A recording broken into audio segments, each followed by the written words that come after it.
পকা মিঠৈ খাইতো সকলোৱে ভাল পায় নহয় জানো সেইবাবে মই আজি ভাবিলোঁ কি বনাওঁ কি নবনাওঁকৈ পকা মিঠৈ বনোৱা কথাকে ভাবিলোঁ পকা মিঠৈ বনাবলৈ বহুত বস্তু প্ৰয়োজন নহ'লেও হয় গুড় পিঠাগুড়ি ডালচেনি ইলাচি এইখিনি বস্তু প্ৰয়োজন হ'লেই হয় সেইবাবে মোৰ ঘৰত থকা সামগ্ৰীখিনিৰে আজি মই পকা মিঠৈ বনোৱাৰ কথা ভাবিলোঁ চাওঁ আহকচোন পকা মিঠৈ কেনেকৈ বনাব পাৰি খুব সহজভাৱে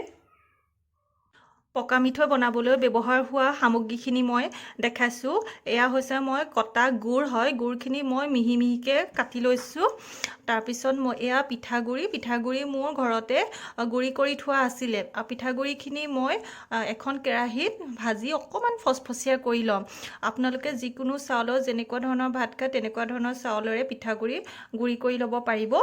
আৰু এয়া হৈছে গোটা জালুক আৰু ইলাচি লং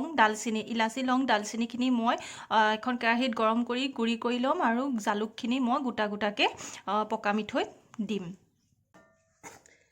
এয়া আপোনালোকে দেখিছে মই পিঠাগুড়িখিনি এখন কেৰাহীত ভাজি আছোঁ বেছি ৰঙা হ'বলৈ দিব নালাগে অকণমান ফচফচীয়া হ'লে আপোনালোকে নমাই ৰাখিব পাৰিব যেতিয়ালৈকে ভজা পিঠাগুড়িখিনিৰ পৰা এটা ফচফচীয়া গোন্ধ নোলায় তেতিয়ালৈকে ভাজি থাকিব এয়া মই কেৰাহীত গুড়খিনি দি দিছোঁ গুড়খিনি গলিবলৈ আধা কাপ পানী আপোনালোকে ব্যৱহাৰ কৰিব তাৰপিছত ভালদৰে এনেকৈ লৰাই থাকিব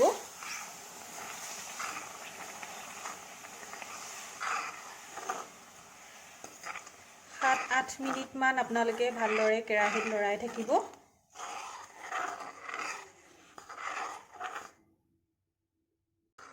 ভালদৰে গুড়খিনি বইল হ'বলৈ দিয়ক 7-8 মিনিটমান বইল হ'ব লাগিব এতিয়া মই বইল কৰি থাকোঁতে আপোনালোকে দেখিবলৈ পাইছে ডাঙৰ বাবলছখিনি উঠি আহিছে লাহে লাহে যেতিয়া ডাঙৰ বাবলছখিনি কমি আহিব তেতিয়া গম পাব গুড়খিনি ভালদৰে বইল হৈছে এয়া আপোনালোকে দেখিছে 7-8 মিনিট ভজাৰ পিছত গুড়খিনি ডাঙৰ বাবলছখিনি নাইকিয়া হৈ গ'ল আৰু গুড়খিনিয়ে বেলেগ এটা কালাৰ লৈছে আপোনালোকে দেখিছেনে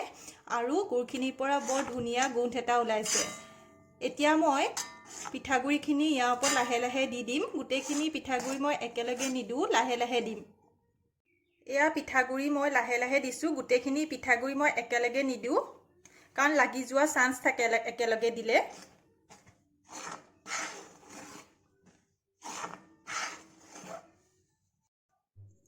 মই এয়া বাতি থোৱা মছলাখিনি মই গোটেইখিনি দি দিছোঁ আৰু জালুকখিনিও দি দিছোঁ